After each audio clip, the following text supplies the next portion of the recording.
Κυρίες και κύριοι, φίλες και φίλοι, καλησπέρα. Απόψε είναι Τρίτη, 15 Οκτωβρίου του 2024. Ευτυχώς, θα έλεγε κανείς, έχουμε κάποιες ελπιδοφόρες ειδήσεις από το μέτωπο της Μέσης Ανατολής, όπου εκεί εντοπίσαμε εδώ καιρό τον μεγαλύτερο κίνδυνο να έχουμε έναν μεγάλο πόλεμο που κανείς δεν ξέρει πού μπορεί να καταλήξει και θα δούμε λεπτομέρειες παρακάτω.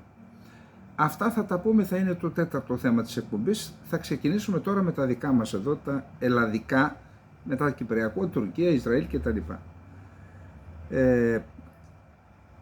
8 Νοεμβρίου έρχεται ο Χακάν Φιντάν στην Ελλάδα, ο οποίος, ξέρετε, και μάλιστα και το υπερηφανευόταν. Ήταν αυτός που έκανε απαγωγές γκουλενιστών αλλά και Κούρδων, παράνομες απαγωγές, όταν ήταν διοικητής της ΣΜΙΤ και υπεύθυνος και για δολοφονίες ανθρώπων. Αυτόν που ο Ερντογάν θεωρεί εχθρούς της Τουρκίας. Με αφορμή λοιπόν αυτή την επίσκεψη, που θα είναι η προπαρασκευαστική της συνάντησης Μητσοτάκη Ερντογάν τον Ιανουάριο, πιθανόν να γίνει το 2024, θα δούμε κάποια ζητήματα. Καταρχάς, ο κύριος Κεφάλας έγραψε στη Δημοκρατία ένα άρθρο, θα διαβάσω μόνο δύο, στην εφημερίδα Δημοκρατία, δύο παραγράφους του, έχουν σημασία. Λέει, αν συγκρίνουμε τα περιουσιακά στοιχεία πολιτικών της Νέας Δημοκρατίας πριν από το 2019 με τα σημερινά, θα διαπιστώσουμε ότι τα 4 ακίνητα αυξήθηκαν σε 20, 30 ή 40. Στο πόθεν έσχεστος.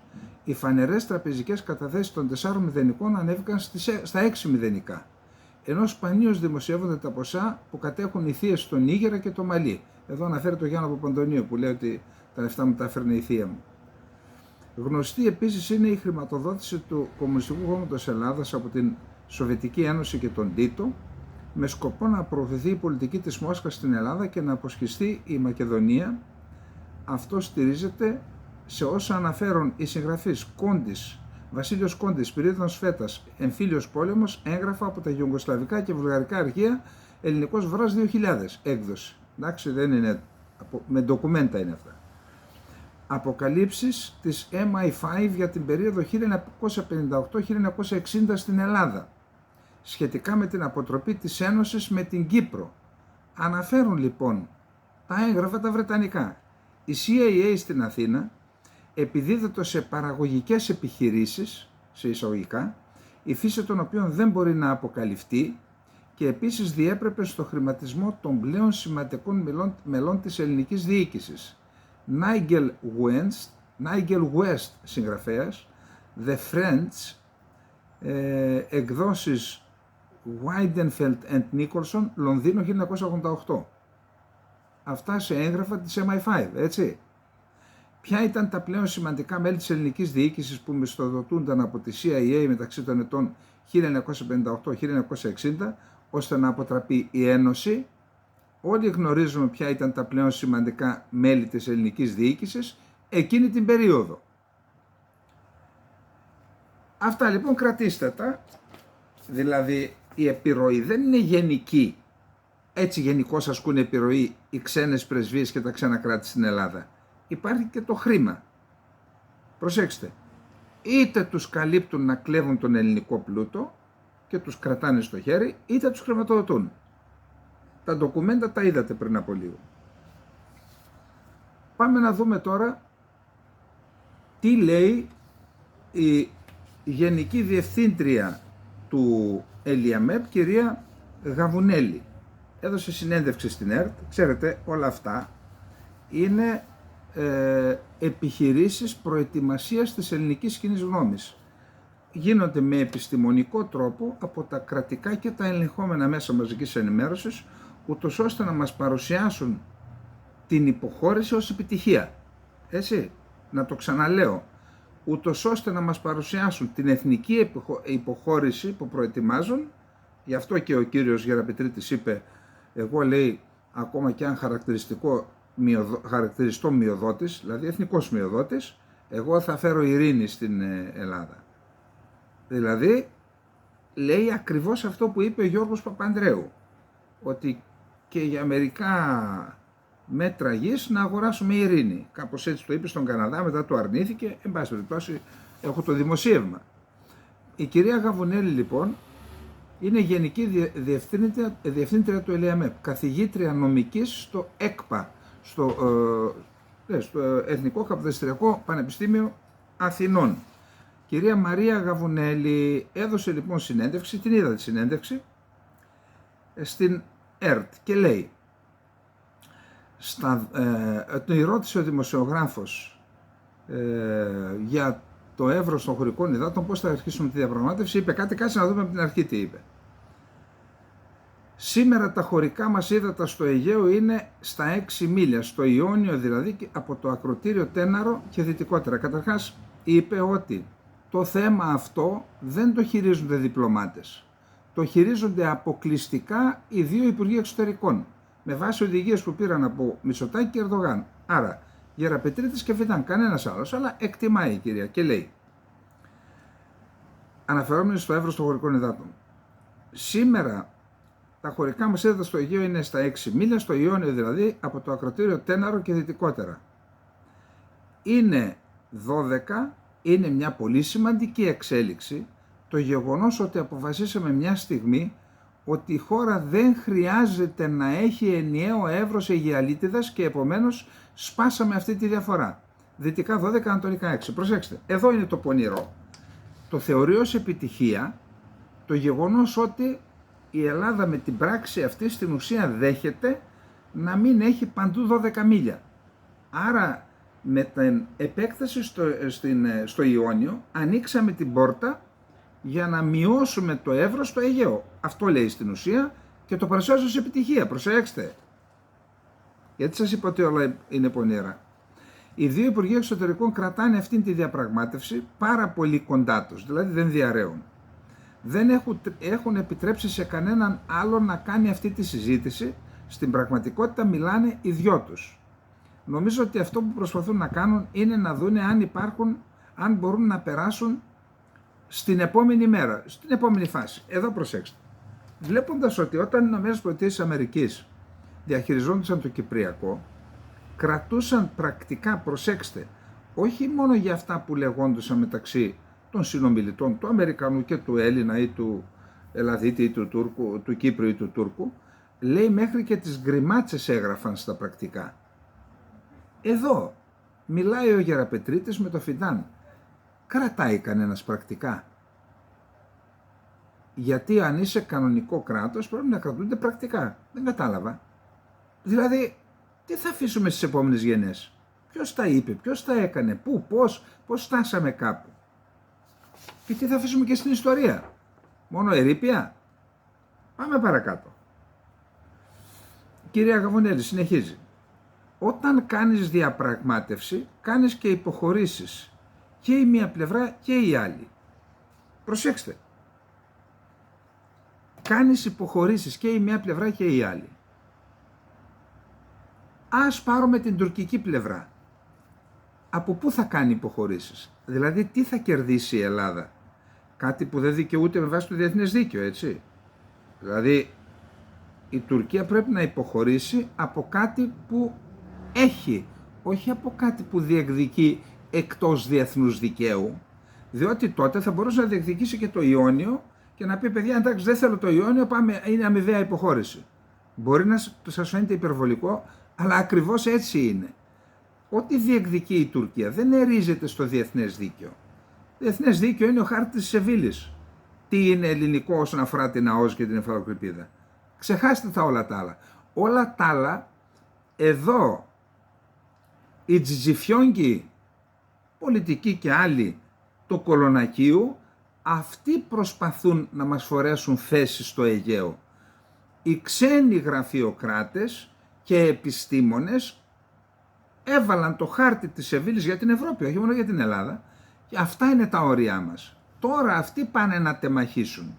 Προσέξτε εδώ. Άρα η Ελλάδα αν υποχωρήσει από κάτι, δεν τα έχουμε μεν, δηλαδή δεν έχουμε αποκλειστική οικονομική ζώνη και υφαλοκρηπίδα, επειδή δεν έχει οριοθετηθεί, δηλαδή δεν έχουμε όρια. Εάν υποχωρήσουμε, θα υποχωρήσουμε από αυτό που δικαιούμαστε με βάση το διεθνές δίκαιο. Τώρα, εάν η Τουρκία υποχωρήσει, θα υποχωρήσει από αυτό που διεκδικεί, χωρίς όμως αυτό να στηρίζεται στο διεθνές δίκαιο. Άρα, ποια υποχώρηση θα κάνει η Τουρκία, από τι θα υποχωρήσει, από παράνομες διεκδικήσεις? Θέλω να πω, η κυρία αυτή, εγώ δεν τη γνωρίζω και δεν μου αρέσει να στοχοποιώ ανθρώπους, πολιτικά μιλάμε, διδάσκει δίκαιο στη νομική της Αθήνας. Και τι μας λέει? Δηλαδή θα ήθελα να ξέρα, όταν τέτοια επιχειρήματα που μπορούν να τα καταρρίψουν και παιδιά, όταν τα προβάλλουν στον ελληνικό λαό μέσα από κρατική τηλεόραση, λίγο εδώ δεν αισθάνονται ντροπή? Εντάξει, μου είπαν να πω κάτι, αλλά αυτό δεν μπορώ να το πω, διότι ακυρώνω την επιστημονική μου υπόσταση. Ποιοι κάνουν λοιπόν υποχωρήσει σε μη διαπραγμάτευση? Από πού θα υποχωρήσει η Ελλάδα? Από αυτά που νομίμως με βάση το διεθνές δίκαιο διεκδικεί. Και από πού θα υποχωρήσει η Τουρκία? Από αυτά που παρανόμως διεκδικεί, είχε ορίσει το τουρκολιβικό μνημόνιο. Άρα προσέξτε τι θέση νεοοθωμανικό πάνε να μας φορέσουν. Εντάξει, μπορεί να θεωρείτε ότι το παρααναλύω, αλλά έχει τεράστια σημασία. Αυτά, επαναλαμβάνω, κάπου τα επεξεργάζονται και προσπαθούν να τα περάσουν στον ελληνικό λαό. Τώρα πόσοι μας ακούνε? Εδώ μας βλέπουν 5, 10, 50, 100 χιλιάδες. Βγάλτε τα συμπεράσματά σας. Όταν κάνεις διαπραγμάτευση, κάνεις και υποχωρήσεις, και η μια πλευρά και η άλλη. Προσέξτε τι μας ετοιμάζουν τώρα. Αυτή τη στιγμή και οι δύο πλευρές δεν έχουν κουνηθεί κατά κεραία από εκεί που βρίσκονται. Έχουν κρατήσει και οι δύο τις στάσεις τους και κοιτάζει η μία την άλλη, κοιτάζονται. Μία διαπραγμάτευση που θα μπορούσε να γίνει, σύμφωνα με την κυρία Γαβουνέλη, είναι στα 9 και τα 8 μίλια, όπως τόνισε χαμογελώντας, και πρόσθεσε ότι όταν κάνει κάποιος μία διαπραγμάτευση, ξεκινάει από το μέγιστο που μπορεί να ζητήσει και από εκεί και πέρα θα δει τι μπορεί ακριβώς να κάνει και πόσο τον παίρνει και ποιες είναι οι κόκκινες γραμμές. Δηλαδή, επειδή οι Τούρκοι έβαλαν κόκκινη γραμμή το κάζους μπέλι, που είναι παράνομο με βάση τον καταστατικό χάρτη του ΟΗΕ, εμείς αυτό θα το θεωρήσουμε ως δεδομένο και από εκεί και μετά θα αρχίσουμε να υποχωρούμε από κάτι που δικαιούμαστε με βάση το διεθνές δίκαιο? Και είπε, ο ορισμός του εύρους της αιγιαλίτιδας ζώνης είναι μονομερής πράξη. Δηλαδή η ίδια ακυρώνει τον εαυτό της μετά. Είναι μία από τις ελάχιστες μονομερείς πράξεις που προβλέπει η Σύμβαση για το Δίκαιο της Θάλασσας. Επομένως, θεωρητικά, η Ελλάδα μόνη της θα καθορίσει το εύρος της αιγιαλίτιδας ζώνης, όπως έκανε στο Ιόνιο. Εν της πράγματι θα είναι κομμάτι της διαπραγμάτευσης. Προσέξτε τώρα, ενώ λέει ότι έχει δικαίωμα μονομερός να το κάνει 12 μίλια, θα το βάλει στη διαπραγμάτευση να το κάνει λιγότερο. Ορίστε, βγάλτε συμπεράσματα.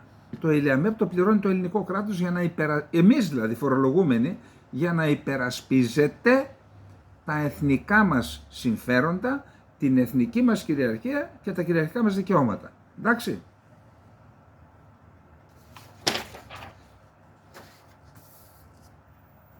Τώρα, έρχεται ο Φιντάν.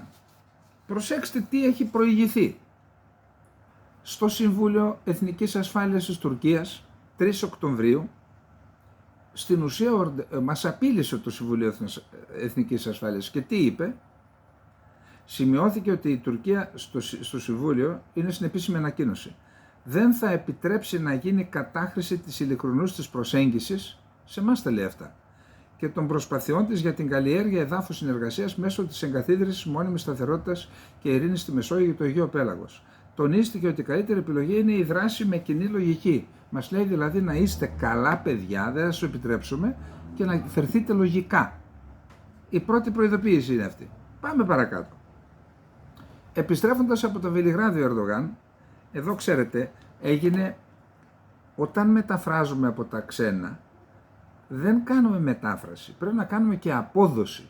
Είπε τη λέξη χακανιέτ ο Ερντογάν. Χακανιέτ δεν είναι δικαιοσύνη, είναι δίκαιη μοιρασιά είναι η λέξη. Εντάξει, και τι άλλο είπε? Όλα μαζί, τα λένε ολιστικά, όχι ολιστικά κύριε. Πακέτο τα πράγματα θα τα δούμε, πακέτο. Επιδίωξη της Τουρκίας, προσέξτε τι άλλο. Το χειρότερο, σας το είπα προχθές, αλλά δεν το πρόσεξα, Τώρα το ξαναείδα και μου το θύμισε ο μελέτης, ο Νίκος. Αυτή η Χαντέ Φιράτ που έγραψε το άρθρο στην Χουριέτ, που περιγράφει ποιες είναι οι θέσεις της Τουρκίας, είναι η γραμμή εκκίνησης, έτσι.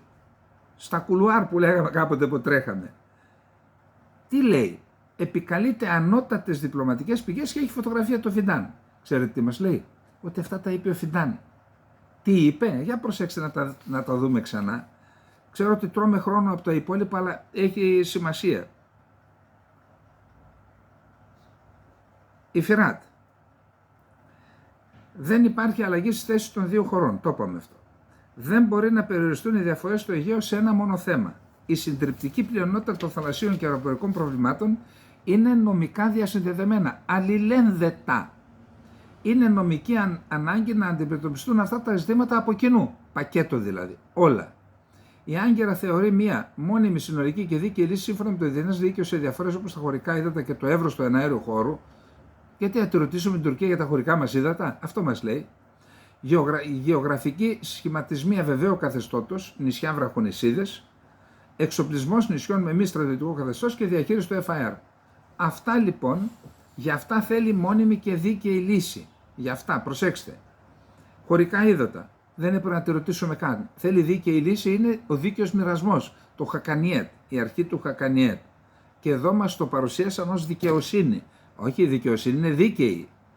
Άλλο δίκαιη και άλλο η μοιρασιά, δίκαιη μοιρασιά. Άλλο δικαιοσύνη γενικώς. Έτσι το είδα σε διάφορες μεταφράσεις. Και είναι λάθος, μπορεί να είναι και πονηρό. Μπορεί να είναι και πονηρό. Δεν είναι δικαιοσύνη. Δίκαιη μοιρασιά του Αιγαίου λένε. Και ξέρεις τι εννοούν οι Τούρκοι? Σου λέει, η Τουρκία με 80 εκατομμύρια πληθυσμό και τόση έκταση, δεν μπορεί να έχει μόνο αυτό. Βάζουν και τον πληθυσμό και την έκταση για το πώς, στην έννοια του Χακανιέτ. Εντάξει, και αυτό που σας λένε σε πρακτικά των Τούρκων Υπουργών Εξωτερικών, δεν είναι δικά μου. Τι άλλο λέει? Αν δεν μπορεί να επιτευχθεί λύση ως αποτέλεσμα των διαπραγματεύσεων, η Άγκυρα έχει επίσης βάλει στην ατζέντα της την παραπομπή των διαφορών στη διεθνή δικαιοδοσία ως πακέτο, όλα μαζί. Προσέξτε. Πριν πάμε όμως, λέει κάπου, η Ελλάδα πρέπει να άρει τις επιφυλάξεις. Ο Βενιζέλος το έκανε αυτό ως υπέξ. Είχε πει ότι η Ελλάδα δεν αναγνωρίζει στο Διεθνές Δικαστήριο της Χάγης να κρίνει και να λαμβάνει αποφάσεις για θέματα εθνικής κυριαρχίας. Ένα από αυτά είναι και τα 12 μίλια και το ζήτημα της στρατιωτικοποίησης. Τώρα ξέρεις τι λέει? Όχι.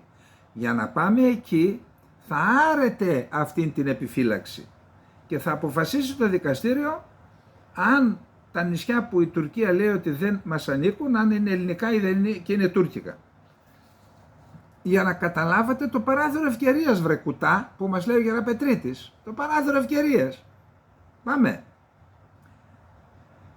Σε ό,τι αφορά τη σχολή της Χάλκης, καταρχάς για να ανοίξει θα της βάλω 2-3 εμπόδια ή 1002 εμπόδια, ούτως ώστε να μπορεί να λειτουργήσει στην ουσία, διαδικαστικού χαρακτήρα, και ταυτόχρονα λέει θα αναγνωρίσετε το δικαίωμα να εκλέγουμε μουφτίδες, δηλαδή στην ουσία περιφερειάρχες της Άγκυρας στη Θράκη. Αυτό θέλουν, έτσι, ισλαμιστικά πολιτικά πρόσωπα είναι αυτοί. Και δεύτερον, να αναγνωρίσουμε την μειονότητα είναι τουρκική και δικαιώματα στους, δεν το λέει, αλλά είναι στους Τούρκους της Θεσσαλονίκης. Τι έγινε ρε παιδιά, έχουμε και στη Θεσσαλονίκη τουρκική κοινότητα. Δικαιώματα λέει και στη Ρόδα και στην Κο. Πάμε να δούμε τώρα. Και ο τύπος αυτός που προπυλάκησε λεκτικά τον νόμιμο τοποθετημένο από το ελληνικό κράτος, προσέξτε, δεν είναι θέμα προσώπου. Ο Τζιχάτ Χαλίλ μπορεί να είναι καλός, κακός, είναι ενδεδειμένος με αξίωμα που του έχει παραχωρήσει με φύλλο της εφημερίδας κυβερνήσεως το ελληνικό κράτος. Και αυτός ο εγκάθετος του Ερντογάν, που ήταν προχτές, τον δέχθηκε ο Ερντογάν μαζί με τους ψευδομουφτίδες, δέχθηκε και αυτόν που προπυλάκησε λεκτικά και παραλίγο και να τον καταχαιριάσει, τον κρατικό λειτουργό του ελληνικού κράτους. Αλήθεια, πού ήταν η αστυνομία εκεί, γιατί τον προστάτεψε? Τι κάνει ο εισαγγελέας στην Ξάνθη, γιατί δεν καλεί το συγκεκριμένο τύπο και όλους τους άλλους? Βίντεο υπάρχει, ελάτε εδώ. Γιατί δεν υπάρχει στον ποινικό κώδικα όταν συμπεριφέρεσαι έτσι σε κρατικό λειτουργό? Γιατί δεν το κάνετε? Γιατί θέλετε να ακυρώσετε την υπόσταση του ελληνικού κράτους, έτσι? Και ο Ερντογάν, παραμονές της επίσκεψης του Φιντάν εδώ, κάλεσε τη Συμβουλευτική Επιτροπή των Τούρκων σε εισαγωγικά της Δυτικής Θράκης, ψευδομουφτίδες και κάτι άλλα πρακτόρια και φωτογραφία και τα λοιπά, και μας έδωσε ένα μήνυμα. Για πέστε μου εσείς τώρα, βλέπετε εσείς κανένα παράθυρο? Πάμε να δούμε τώρα. Ήταν σήμερα 15 Οκτωβρίου, Τρίτη 15 Οκτωβρίου, να συναντηθεί προγραμματισμένη συνάντηση ο Έλληνας Υπουργός Άμυνας Νίκος Δένδιας με τον ομόλογό της Σαουδικής Αραβίας. Και λέει ότι ακυρώθηκε, αναβλήθηκε χωρίς να αναφερθεί τίποτα. Μόνο αυτό αναφέρουν. Δεν ξέρουμε γιατί έγινε, πάντως υπάρχει ένα ενδεχόμενο. Εάν η Σαουδική Αραβία δώσει άδεια στα αεροσκάφη του Ισραήλ να πετάξουν από τον εναέριο χώρο για να επιτεθούν στο Ιράν, το Ιράν έχει δηλώσει ότι θα κτυπήσει και στόχος μέσα στη Σαουδική Αραβία. Εκεί υπάρχει και μια πυροβολαρχία Patriot ελληνική. Το έχουν υπολογίσει ότι μπορούμε να γίνουμε και εμπλεκόμενο μέρος. Η δική μας εδώ. Μήπως έχει σχέση με αυτό η επίσκεψη? Δεν ξέρω. Και πάμε να δούμε τώρα τι άλλο. Καλά, τώρα αυτά εγώ δεν τα καταλαβαίνω, αλλά υπάρχει Πανελλήνια Ομοσπονδία Ενώσεων Στρατιωτικών. Έχουν κάνει στρατιωτικοί συνδικαλιστικές οργανώσεις. Και υπάρχει Ένωση Στρατιωτικών Περιφερειακής Ενότητας Νήσων Περιφέρειας Αττικής, ΕΣΠΕΝΠΑ, η οποία δηλώνει ότι από 1 Ιανουαρίου μέχρι 30 Σεπτεμβρίου του 2024 έχουν φύγει από το πολεμικό ναυτικό 194 στελέχη, αύξηση 76,3% σε σχέση με το αντίστοιχο χρονικό διάστημα του 2023. Και λέει και τι αξιωματικοί φύγανε. Και επίσης ακούω και ευέλπιδες που ήδη είναι μειωμένοι κατά 70% αυτοί που μπήκαν φέτος, φύγαν λέει 20 άτομα, 30 ως τώρα, πριν φτάσουμε στα Χριστούγεννα, έτσι. Τι περιμένετε στην κυβέρνηση? Να διαλυθεί εντελώς το στράτευμα? Και πιστεύετε ότι εάν έχουμε φαινόμενα τέτοια στο στράτευμα, μετά μπορεί εύκολα να ξανακάνει στρατό? Άμα σου φύγουν, σου λείψει μια γενιά αξιωματικών και στελεχών, πώς θα καλύψει αυτό το κενό? Και ακούω τώρα κάτι και για την Ευελπίδων εκεί. Ο κύριος Κωστίδης πρέπει να το δει το θέμα. Η Ευελπίδων κάνει αξιωματικούς. Στην Ευελπίδων οι λοχαγοί και οι υπολοχαγοί πρέπει να είναι παρόντες συνεχώς και να αποτελούν πρότυπα για τους Ευέλπιδες. Γιατί ακούω διάφορα που δεν είναι. Και να πάμε και σε ένα άλλο θέμα, αξίζει τον κόπο πιστεύω, γιατί ακούω διάφορα. Ακούστε, υπάρχει ένα θέμα με τα κόκκινα δάνεια. Είναι αλήθεια ότι κάποιοι από αυτούς που δεν πληρώνουν τα στεγαστικά δάνεια έχουν τη δυνατότητα και δεν το κάνουν. Σου λέω θα γίνει καμιά ρύθμιση και τέτοια. Υπάρχουν όμως και άνθρωποι οι οποίοι χτυπήθηκαν ανελαίητα από την κρίση και δεν μπορούν να πληρώσουν το δάνειο που πήραν. Και εκεί αυτό είναι ένα σοβαρό θέμα, γιατί υπάρχει η λεγόμενη στεγαστική πίστη. Δηλαδή η τράπεζα όταν έχει δάνεια κόκκινα στεγαστικά ή και άλλα δάνεια δεν μπορεί να δώσει με τα δάνεια και έτσι αδικούμε μία ολόκληρη γενιά που δεν μπορεί να πάρει στεγαστικά δάνεια να βάλει το κεφάλι της κάτω από το κεραμίδι. Είναι ένα σοβαρό θέμα, έπρεπε να εξυγιανθεί. Ο τρόπος όμως που επιλέχτηκε και από την προηγούμενη κυβέρνηση και από αυτήν, και αυτή το ανέχεται, είναι όχι τραγικός, είναι μέγα σκάνδαλο. μου λένε ότι αυτοί όλοι που παίρνουν τηλέφωνα και ενοχλούν στα σπίτια και αρπάζουν σπίτια από εδώ και από εκεί, τα λεγόμενα fans, πώς τα λένε αυτά ρε, λοιπόν, ότι δεν είναι καν ξένοι οίκοι, είναι συμφέροντα εδώ και πολιτικών. Ήδη ένας βουλευτής αποκαλύφθηκε και υποχρεώθηκε να παραιτηθεί, έτσι, που είχε ένα τέτοιο ταμείο, πώς να το πούμε. Αυτοί, λέει, πηγαίνουν στο Λουξεμβούργο κυρίως, με 20.000 ιδρύουν μία εταιρεία, έχουν εκεί αφημί, έρχονται εδώ, αγοράζουν από την τράπεζα που έχει τα κόκκινα δάνεια και θέλει να τα ξεφορτωθεί στο 5, στο 10, στο 20% της αξίας τα δάνεια, τα παίρνουν και μετά έρχονται σε σένα και ζητούν το σπίτι σου. Αν δεν μπορείς, σου παίρνουν το σπίτι. Λοιπόν, αυτή η ιστορία πρέπει να τελειώσει. Και δεν ακολουθούν τους δρόμους του συμβιβασμού, δεν κάνουν κούρεμα. Συγγνώμη, εσύ το πήρες με κούρεμα 80%. Γιατί ζητάς το 100% της αξίας? Γιατί δεν ζητάς, αφού εσύ το πήρες με το 20% της αξίας, ζητάς το 30%, να κερδίσεις κάτι, αλλά να μπορέσει και ο άλλος να το αποπληρώσει. Όχι, δεν θέλουν να το αποπληρώσουν, θέλουν να πάρουν τα σπίτια. Εδώ λοιπόν, και είδα τις δηλώσεις, την ερώτηση που έκαναν οι 11 βουλευτές. Ακούστε τι πρέπει να γίνει. Τα πράγματα είναι απλά.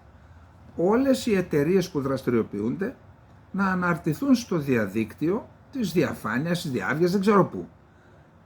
Ποιες είναι οι εταιρείες, ποιοι είναι οι ιδιοκτήτες αυτών των εταιρεών, αν υπάρχουν από πίσω και άλλες εταιρείες για να μην μπορέσουμε να φτάσουμε ποτέ στον πολιτικό, εντάξει, και αν πληρώνουν φόρους, τα σπίτια που παίρνουν, τι τα κάνουν, άμα τα παίρνουν ας πούμε στα νησιά, ξέρετε οι Τούρκοι, αυτή η υπόθεση πρέπει να αποτελέσει αντικείμενο από τα αρμόδια υπουργεία έρευνας, αλλά προσέξτε και δημοσιοποίησης, και να υποχρεωθούν αυτοί οι άνθρωποι, αυτά τα ταμεία τι είναι, να υποχρεωθούν να έρχονται σε συμβιβασμό με τους, να μπουν δικλείδες ασφαλείας με τους δανειολήπτες, και μόνο σε περίπτωση που δεν μπορούν με τίποτα να πληρώσουν λίγο παραπάνω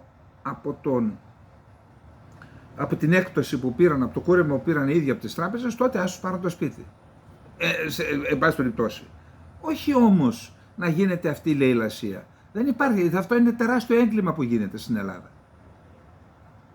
Και να μην σας πω τώρα ποιοι είναι οι υπεύθυνοι. Σας είπα κάτι για έναν υπουργό χθες. Αφήστε το. Λοιπόν, πάμε να δούμε τι γίνεται με την Κύπρο. Σήμερα είναι το δείπνο. Φεύγοντας, ο Τατάρ, αν ήθελε, ας έκανε και αλλιώς. Έτσι. Στο Ανατολού, παρακαλώ. Το πρακτορείο με όλη τη σημασία της λέξεως ειδήσεων της Τουρκίας έκανε δηλώσεις. Τι είπε, ξέρετε? Ξεχάστε το, λέει. Θα ξεκινήσουν διαπραγματεύσεις μόνον μεταξύ δύο ισοτήμων κρατών. Δηλαδή η Κυπριακή Δημοκρατία, κράτος μέλος του ΟΗΕ, της Ευρωπαϊκής Ένωσης και άλλων διεθνών οργανισμών, να αυτοδιαλυθεί και να γίνει το μόρφωμα που αποτελεί το ψευδοκράτος και να πάμε μαζί να μιλήσουμε. Πού πας, βρε κακόμερε Χριστοδουλίδη, στην Νέα Υόρκη? Με τι προοπτική πηγαίνεις? Με τι προοπτική πηγαίνεις? Η μόνη λύση είναι η άσκηση που έκανες.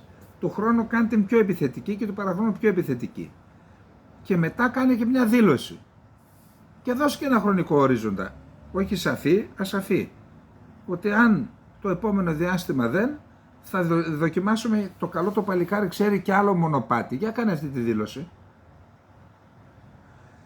Λοιπόν, οι όροι μας για τις διαπραγματεύσεις με τους Ελληνοκύπριους είναι σαφείς. Όταν ικανοποιηθεί η κυριαρχία, το αίτημά μας για κυριαρχία, τότε θα μπορέσει να ξεκινήσει η διαδικασία των διαπραγματεύσεων. Η κυριαρχική ισότητά μας πρέπει να καταγραφεί επισήμως. Λοιπόν, είπε στο Ανατολού, Στο δείπνο θα εξηγήσω στους συνομιλητές μου ότι πρέπει να ξεκινήσουν οι απευθείας πτήσεις με το ψευδοκράτος, το εμπόριο με την αυτοαποκαλούμενη του Δουβουκού και πρέπει να αρθούν τα δικές του λέξεις. Ξεπερασμένα εμπάργο, οι απομονώσεις και τα εμπόδια που έχουν επιβληθεί άδικα στο εμπόριο, τον αθλητισμό, τη μουσική και τις διακρατικές διαπραγματεύσεις προκειμένου να επιβεβαιωθεί η κυριαρχία μας. Δεν πρόκειται να ξεκινήσουν επίσημες διαπραγματεύσεις μέχρι να γίνουν αποδεκτά τα κεκτημένα δικαιώματα των Τουρκοκυπρίων και να εκπληρωθούν οι σαφείς και οι ξεκάθαρες προϋποθέσεις. Δεν θα κάνω βήμα πίσω από την πολιτική των δύο κρατών με κυριαρχική ισότητα και ισότιμο διεθνές καθεστώς. Αυτό το δείπνο είναι μια ευκαιρία να εξηγήσουμε τις θέσεις μας, είπε ο Τατάρ. Τι είναι αυτό, κύριε Χριστοδουλίδη, γιατί πήγες στη Νέα Υόρκη που παρακαλούσες? Όταν παρακαλάς κάποιον έρχεται με τους δικούς του όρους και δεν μπορεί από τη στιγμή που πιέζεις τον Γκουτέρες να κάνει κάτι, θα κάνει κάτι που θα προσεγγίσει προς εκείνη την πλευρά, όχι στη δικιά σου.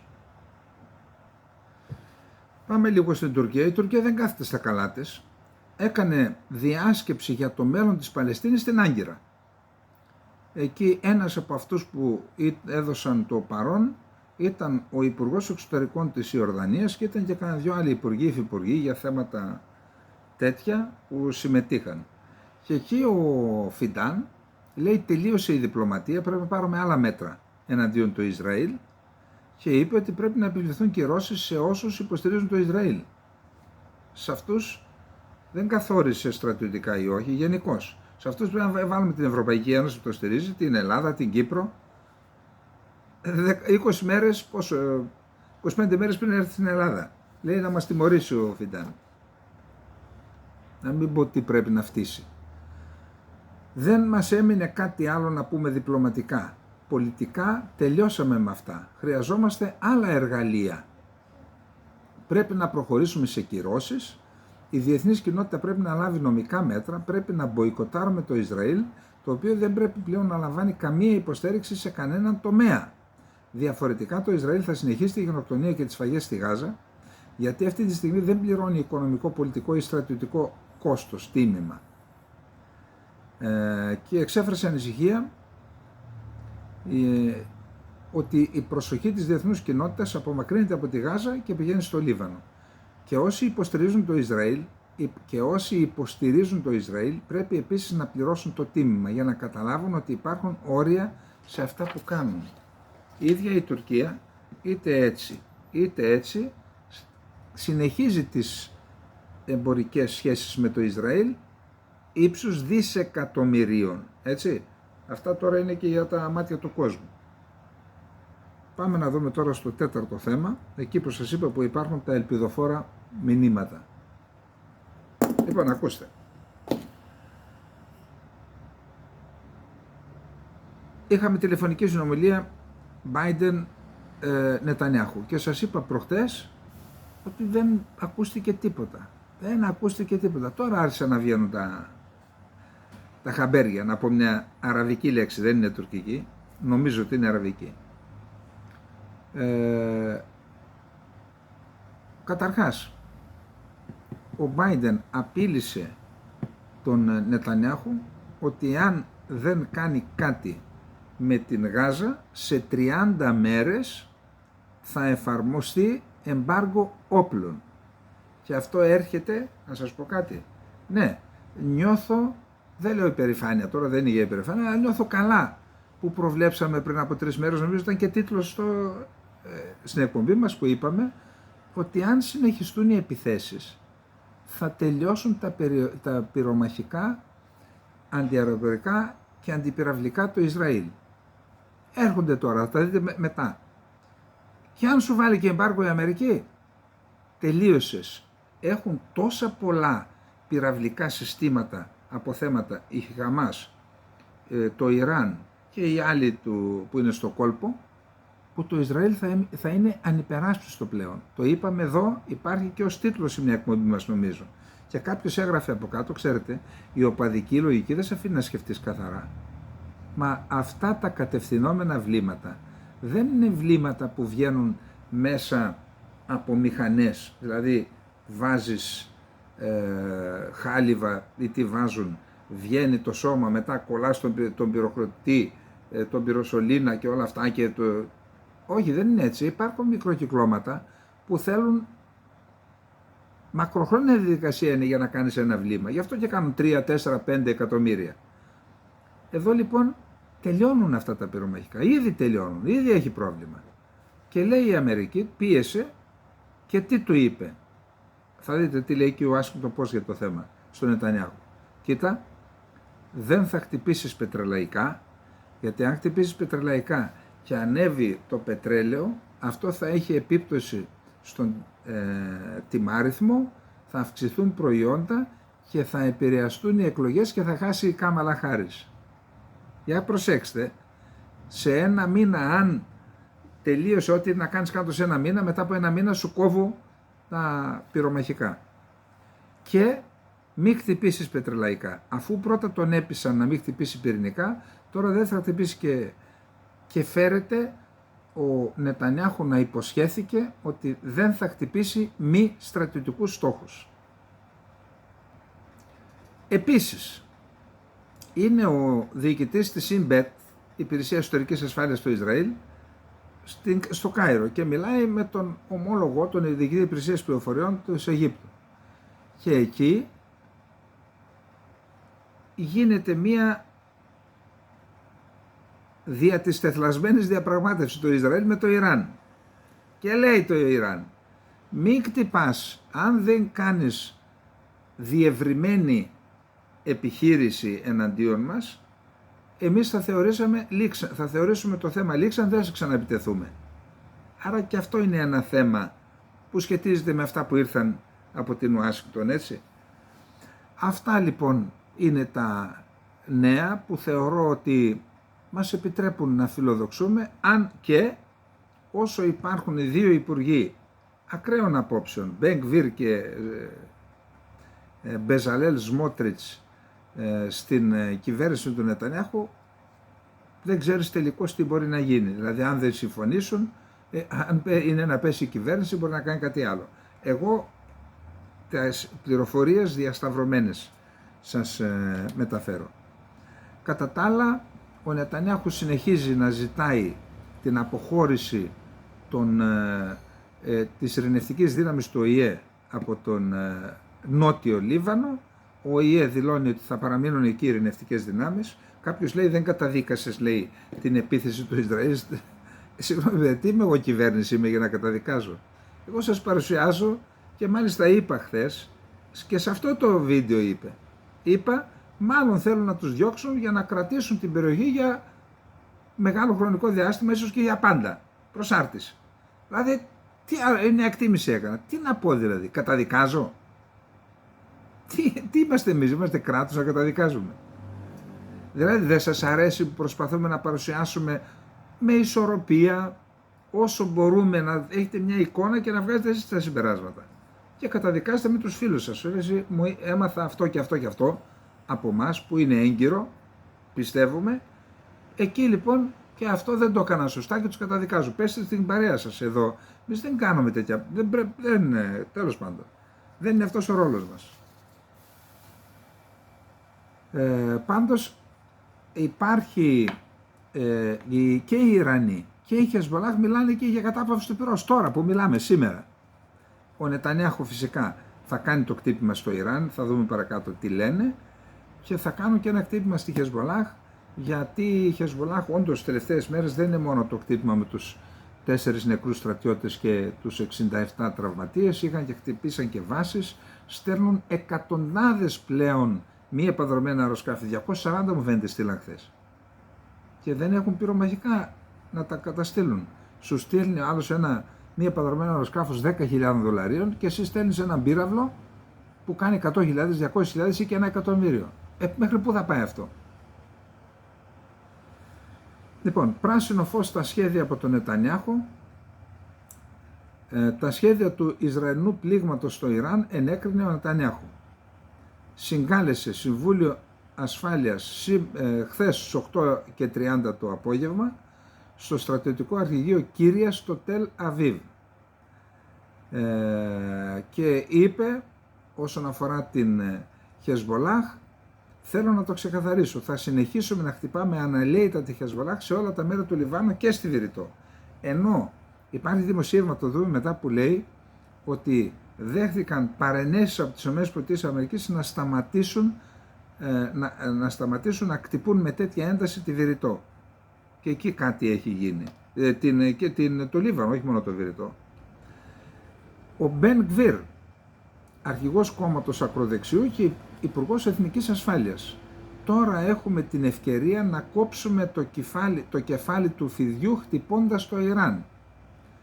Ο Υπουργός Οικονομικών ο Σμότριτς: είμαι χαρούμενος και ικανοποιημένος με την απάντηση που θα δοθεί στο Ιράν. Οι δηλώσεις αυτές έγιναν μετά την απόφαση, την έγκριση του σχεδίου επίθεσης στο Ιράν. Η εφημερίδα Al Jadid του Κατάρ λέει ότι το Ισραήλ στο Ιράν έστειλε μήνυμα μέσω Αιγύπτου αναφορικά με την επικείμενη απάντηση στην πυραυλική επίθεση της 1ης Οκτωβρίου. Σύμφωνα με το καταριανό μέσο, ο επικεφαλής της Σινμπέτ, ο Ρονάν Μπαρ, και ο Αιγύπτιος ομόλογός του, Αμπάς Καμέλ, συναντήθηκαν χθες, Δευτέρα 14 Δεκάτου, για να συμφωνήσουν τα επόμενα κοινά βήματα για το θέμα της Γάζας. Δηλαδή, ποια θα είναι η επόμενη μέρα στη Γάζα. Και λέει ότι, σύμφωνα με το δημοσίευμα, ο Ισραηλινός αξιωματούχος είπε στον Αιγύπτιο ομόλογό του ότι το Ισραήλ θα απαντήσει εάν η Τεχεράνη πάρει απόφαση να υλοποιήσει τις απειλές για εκ νέου επίθεση, τότε η ρήξη θα είναι οριστική. Με βάση τα όσα αναφέρει η καταριανή εφημερίδα, η πλευρά της Αιγύπτου ζητά μία απάντηση αναλογική, καθώς η Τεχεράνη φαίνεται διατεθειμένη σήμερα, εάν το χτύπημα είναι εντός πλαισίου, να μην προχωρήσει σε άλλη κλιμάκωση. Άρα έχουμε εκατέρωθεν μηνύματα και από το Τελαβίβ και από την Τεχεράνη μέσω Καΐρου ο ένας στον άλλον.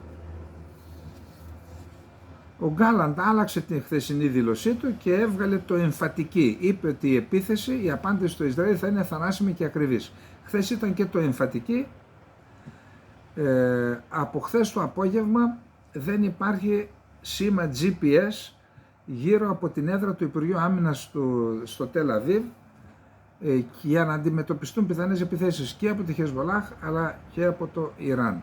Σημειωτέων ότι προβληματίζεται το Ισραήλ για το γεγονός ότι η Χεσμολάχ είχε πληροφορίες ακριβείς, όχι μόνο για το χώρο των εστιατορίων, αλλά για την ώρα του συσιτίου και που χτύπησε. Σου λέει, πού διέρευσαν αυτά. Δεν συλλέγετε μόνο εσείς πληροφορίες, συλλέγω και οι άλλοι, ρε παιδιά. Η Χεσμολάχ έκανε επίθεση με ρουκέτες εναντίον της πόλης Σαφέντ στο βόρειο Ισραήλ και λέει ότι αυτό είναι μια απάντηση στα χτυπήματα του Ισραήλ εναντίον του Λιβάνου. Καλά, εκεί υπάρχει τώρα ο φαύλος κύκλος, δεν ξέρεις ποιος απαντάει σε ποιον. Και Ισραηλινά μέσα μαζικής ενημέρωσης. 23 Ισραηλινές στρατιώτες τραυματίστηκαν το τελευταίο 24ωρο. Οι 22 σε μάχες με τη Χεσμολάχ. Το Ισραήλ σύντομα θα ξεμείνει από πυράβλους αναχέτησης. Το ζήτημα των πυρομαχικών στο Ισραήλ είναι σοβαρό. Εάν το Ιράν απαντήσει σε μια Ισραηλινή επίθεση με μαζικές πυραυλικές επιδρομές και η Χεσμολάχ συμμετάσχει και αυτή, η αεράμενα του Ισραήλ θα επεκταθεί, δήλωσε η Ντάνα Στολ, πρώην ανώτερος αξιωματούχος άμυνας των ΗΠΑ και υπεύθυνη για τους Financial Times στη Μέση Ανατολή. Οι ΗΠΑ δεν μπορούν να συνεχίσουν να προμηθεύουν την Ουκρανία και το Ισραήλ με τον ίδιο ρυθμό, φτάνουμε σε οριακό σημείο. Ο αρχιστράτηγος στο φρόνο της Επανάστασης, αναπληρωτής διοικητής ας πούμε, Αλή Φαντάβη, στην τελετή ταφής του στρατηγού Νιλφροσάν που σκοτώθηκε στη Βηρητό. Ο συντονισμός μεταξύ του πεδίου και της διπλωματικής αρένας έχει γίνει πιο συνεκτικός σήμερα. Οι επιδόσεις του μετώπου της αντίστασης είναι μοναδικές και έχουν ενισχύσει τη δύναμή του σε όλη την περιοχή το περασμένο διάστημα. Το αποτέλεσμα του πολέμου είναι προφανές και η νίκη είναι για τους ανθρώπους της αλήθειας έναντι του σατανά. Τρέχα γύρευε. Ο Ζαν Πιέρ Λακρουά, συντονιστής των ειρηνευτικών επιχειρήσεων των ΗΠΑ, δήλωσε ότι οι οικιανόκρανοι της ειρηνευτικής δύναμης του ΙΕ στο Λίβανο θα παραμείνουν στη θέση τους παρά τις προειδοποιήσεις του Ισραήλ να υποχωρήσουν. Αμερικανικές εγγυήσεις για μείωση των Ισραηλινών πληγμάτων στη Βηρητό υποστηρίζει ότι έλαβε ο Πρωθυπουργός του Λιβάνου Νατζίμ Μικάτι μιλώντας στο Αλ Τζαζίρα. Και Ισραηλινά μέσα μαζικής ενημέρωσης λένε ότι δέχονται πιέσεις από το ΣΥΠΑ να πέσουν τα... Η Κίνα απαιτεί από το Ισραήλ να σταματήσει τις θηριωδίες στη λωρίδα της Γάζας όπως τις αναφέρει το κινέζικο ΙΠΕΞ. Ο Μπιν Σαλμάν, πρίγκιπας διάδοχος Σαουδικής Αραβίας, επισκέπτεται σήμερα την Αίγυπτο. Και αυτό έχει να κάνει με αυτά που είπαμε. Τώρα, σύμφωνα με την Washington Post, ο Νετανιάχου είπε στον Τζο Μπάιντεν ότι τα αντίπεινα του Ισραήλ δεν θα περιλαμβάνουν πλήγματα σε μη στρατιωτικούς στόχους. Τότε ξεκλείδωσε και η απόφαση να σταλούν οι ΘΑΑΔ, το αντιπυραυλικό σύστημα, στο Ισραήλ. Όταν ο Νετανιάχου υποχώρησε και είπε εντάξει, δεν θα χτυπήσω μη στρατιωτικούς στόχους. Πάντως ρόλο έπαιξαν και τα κράτη του κόλπου που πίεσαν την Ουάσιγκτον να εμποδίσει το Ισραήλ. Γιατί? Διότι εάν να κάνει διευρυμένη επίθεση, ότι αν κάνει διευρυμένη επίθεση και χρησιμοποιηθούν εναέριος χώρος των κρατών, μετά υπάρχει κίνδυνος να δεχθούν πλήγματα, πυραυλικά πλήγματα από το Ιράν και να υποστούν και αυτή μεγάλη οικονομική ζημιά.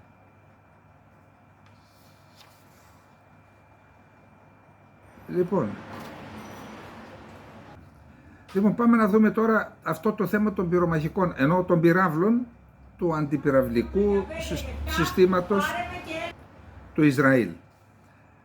Εκτός από τους Financial Times που σας είπα τι λένε, ότι θα ξεμείνουν λέει και δεν προλαβαίνουμε να δώσουμε, έχουν εξαντληθεί τα αποθέματά μας, να δίνουμε και στην Ουκρανία, να δίνουμε και σε εσάς. Τέλος. Τώρα, ενδεικτική της κατάστασης είναι η δήλωση του Διευθύνοντος Συμβούλου της κρατικής Israel Aerospace Industries, που παράγει τους πυράβλους για το σύστημα Arrow, και λέει ότι δουλεύουν τριπλοβάρδες προκειμένου να ανταποκριθούν στις ανάγκες παραγωγής, που είναι μειωμένες τώρα. Αν έχουμε αλλεπάλληλες επιθέσεις, δεν προλαβαίνουν. Ορισμένες από τις γραμμές παραγωγής δουλεύουν 24 ώρες το 24ωρο, 7 ημέρες την εβδομάδα. Στόχος μας να ανταποκριθούμε σε όλες τις υποχρεώσεις, δήλωσε ο Μποάζ Λεβί στους Financial Times. Και είπε, ο χρόνος παραγωγής ενός τέτοιου πυράβλου δεν είναι θέμα ημερών. Ό,τι σας είπα δηλαδή. Δεν είναι μυστικό ότι πρέπει να αντικαταστήσουμε τα αποθέματά μας. Τώρα, είπα με επίσημο τρόπο, ενημέρωσαν πριν από μερικές ώρες στο Ισραήλ πως έχει σήμερα αυτό 30 ημέρες προθεσμία να λύσει το πρόβλημα με την ανθρωπιστική κρίση στη Γάζα. Σε διαφορετική περίπτωση θα αντιμετωπίσει τις συνέπειες που προβλέπει η αμερικανική νομοθεσία. Η σημαντικότερη από αυτές τις συνέπειες είναι το εμπάργκο όπλων, μια κίνηση που θα φέρει σε εξαιρετικά δύσκολη θέση τόσο την κυβέρνηση Νετανιάχου όσο και τις ενεξελίξει πολεμικές επιχειρήσεις. Αυτά είπε ο Όστιν στον Γκάλαν και είπαν ότι ειδικά η Κάμαλα Χάρις πιέζει γι' αυτό και λέει ότι λίγα 24 ώρα μετά το τηλεφώνημα οι ΗΠΑ προχώρησαν σε επίσημη ενημέρωση προς το Ισραήλ στέλνοντας επιστολή αναφορικά με τις προθέσεις τους και στον Υπουργό Στρατηγικού Σχεδιασμού του Ισραήλ, τον Ρον Ντερμέρ, δίνοντας ένα σαφές χρονικό και πιεστικό πλαίσιο προκειμένου να προωθήσουν το συγκεκριμένο ζήτημα. Υπόψη ότι απείλησε με εμπάργο και ο Μακρόν το Ισραήλ. Ο Ναΐμ Κασέμ είναι ο αναπληρωτής επικεφαλής της Χεσμολάχ και λέει, λέω στο Ισραηλινό μέτωπο μεταξύ άλλων, η λύση είναι η κατάπαυση του πυρός. Η αντίσταση της Χεσμολάχ δεν θα ιτηθεί γιατί αυτή είναι η γη της. Η Χεσμολάχ ανέκτησε τις δυνάμεις της, αποκατέστησε τις δυνατότητές της και έθεσε σε εφαρμογή εναλλακτικές λύσεις. Δεν υπάρχει καμία καινή ηγετική θέση σε αυτήν και σε κάθε θέση υπάρχει εναλλακτική ηγεσία. και λέει ότι αυτό που συμβαίνει δεν είναι ιρανικό σχέδιο, αλλά μάλλον ένα παλαιστινιακό σχέδιο που υποστηρίζεται από το Ιράν, την Ιεμένη, το Ιράκ και τους άλλους. Πάντως, σας είπα τη λέξη κλειδί. Κατάπαυση του πυρός και η Χεσμολάχ και το Ιράν. Πολύ γρήγορα, ο Σον Σάβετ είναι εκπρόσωπος του Συμβουλίου Ασφαλείας του Λευκού Οίκου, των Ηνωμένων Εθνών, των Ηνωμένων Πολιτειών. Εντάξει, φτάνουμε στο τέλος τώρα και βιάζομαι. Λέει ότι προειδοποιεί το Ιράν ότι έχουμε ιχνηλατήσει και παρακολουθούμε στενά τις ιρανικές απειλές και κατά το Τραμπ, αλλά μην χτυπήσετε για κανένα Αμερικανό στρατιώτη, θα έχετε συνέπειες. Ο Τραμπ τα έβαλε με το Fox News επειδή θα πάρει συνέντευξη από την Κάμαλα Χάρις και μάλιστα λέει έβαλε έναν δημοσιογράφο, τον Μπρετ Μπέιερ, ο οποίος είναι πολύ μαλακός με τους αριστερούς.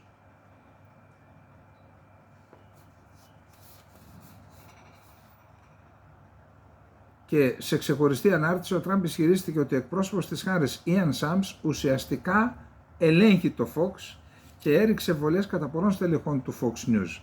Πρόσθεσε ότι θα προτιμούσε να πάρει συνέντευξη ένας πιο σκληρός δημοσιογράφος από την Κάμαλα Χάρις. Σε άλλη ανάρτηση έγραψε ότι το Fox έχει χάσει εντελώς το δρόμο του και επιτέθηκε σε παρουσιαστές, ενώ παράλληλα διαπόμπευσε τους δημοκρατικούς που βγαίνουν στο Fox News. Πόσο χρόνο ξοδεύει στο Fox News ο Ιαν Σάμς, ανώτερος σύμβουλος της Κάμαλα Χάρις? Ο Τραμπ, ο οποίος εμφανίστηκε στο Fox την Κυριακή σε μία συνέντευξη, άφησε να εννοηθεί ότι δεν θα ξαναπάει στο κανάλι, επειδή όλα αυτά κατά μέσο όρο καταλήγουν στο τίποτα. Το Fox News έχει χάσει εντελώς το δρόμο του, έγραψε σε ανάρτηση. Και πάμε στη Ρωσία πολύ γρήγορα. Επικεφαλής της Γερμανικής Υπηρεσίας Πληροφοριών Εξωτερικού, της BND, είναι ο Μπρούνο Καλ. Δεν είναι ξαδερφός μου, Καρεντερίδης, είναι Μπρούνο Καλ. Ο Πούτιν θέλει να αλλάξει την υπάρχουσα παγκόσμια τάξη. Ο Ρώσος ηγέτης έχει στόχο να αποθήσει τη ΣΥΠΑ από την Ευρώπη. Απότερος στόχος της Μόσχας είναι να διχάσει τον ΝΑΤΟ. Βαριά λόγια. Τα καταγράφουμε. Η Ευρωπαϊκή Ένωση παρατείνει την εντολή για εκπαίδευση του Ουκρανικού στρατού, είπε ο Μπορέλ. Ο Ζελένσκι πάλι στο μήνυμά του χθεσινοβραδινό: αποκρούσαμε τις επιθέσεις που δεχόμαστε από τους Ρώσους στο Κούρσκ. Το Υπουργείο Εξωτερικών της Ουκρανίας διέψευσε χθες βράδυ ότι δίνουν μη επανδρομένα αεροσκάφη στο Μάλι, όπου εκεί στους αντάρτες που πολεμούν την κυβέρνηση του Μάλι και τους μισθοφόρους της Βάγκνερ. Ο εκπρόσωπος του Κρεμλίνου, Δημήτρη Πεσκόφ, είπε ότι στη σύνοδο κορυφής των 20 πλουσιότερων χωρών που θα γίνει στη Βραζιλία, δεν ξέρω αν θα συμμετάσχει ο Πούτιν, γιατί το ρώτησαν θα συμμετάσχει, γιατί υπάρχει δήλωση του Γενικού Εισαγγελέα της Ουκρανίας, του Άντρι Κώστιν, που δήλωσε στο Reuters ότι η Βραζιλία πρέπει να συλλάβει τον Πούτιν. Οι χώρες του κόλπου δεν υποστηρίζουν τη θέση της Ευρωπαϊκής Ένωσης για τον πόλεμο στην Ουκρανία, γράφει το Πολίτικο, και στο κοινό ανακοινωθέν που θα εκδοθεί αύριο, αλλά έχουν συμφωνήσει από τώρα, έχουν αφαιρέσει λέξεις για εμπάργο, για παράκαμψη του εμπάργου κτλ. Τις έχουν αφαιρέσει. Το μόνο που καταδικάζουν είναι τις επιθέσεις στις ενεργειακές υποδομές της Ουκρανίας, χωρίς να αναφέρουν τη Ρωσία. Το Κρεμλίνο, ακούστε μια σημαντική δήλωση, είπε ότι δεν θα αποκαλύψει αν η Συμφωνία Στρατηγικής Εταιρικής Σχέσης μεταξύ Ρωσίας και Ιράν περιλαμβάνει διατάξεις για αμοιβαία άμυνα. Γιατί να μην το αποκαλύψει? Το αφήνουν μυστικό? Επίσης, πάλι από το Κρεμλίνο, η Συμφωνία Εταιρικής Σχέσης μεταξύ Ρωσίας και Βόρειας Κορέας περιλαμβάνει στρατηγική συνεργασία σε όλους τους τομείς, περιλαμβανομένης της ασφάλειας. Η Ρωσία δεν αναμειγνύεται στις εσωτερικές υποθέσεις της Γεωργίας και δεν προτίθεται να το πράξει. Καλά, εκεί γίνεται χαμός, δεν έχω χρόνο να πω τώρα. Η Ρωσία δεν είναι απομονωμένη και μια τέτοια χώρα δεν μπορεί να είναι απομονωμένη στο σύγχρονο κόσμο. Αυτό αφορά και την παρουσία του Πούτιν στη Βραζιλία.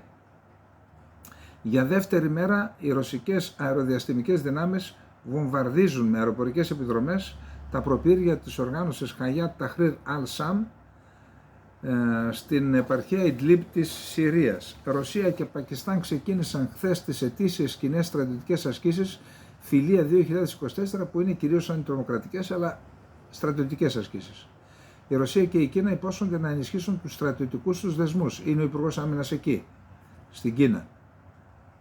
Και παρατηρούμε ότι υπάρχει μία ένταση στην περιοχή. Κάτι σήμερα ανατείναξαν κάποιους δρόμους δικούς τους οι Βορειοκορεάτες που πηγαίνουν στη Νότια Κορέα. Η Νότια Κορέα απάντησε με βολές πυροβολικού. Έχουμε στην Ταϊβάν την άσκηση που είναι σε εξέλιξη, διαμαρτύρονται οι γειτονικές χώρες, διαμαρτύρθηκε και η Ιαπωνία εν προκειμένου και η Ταϊβάν.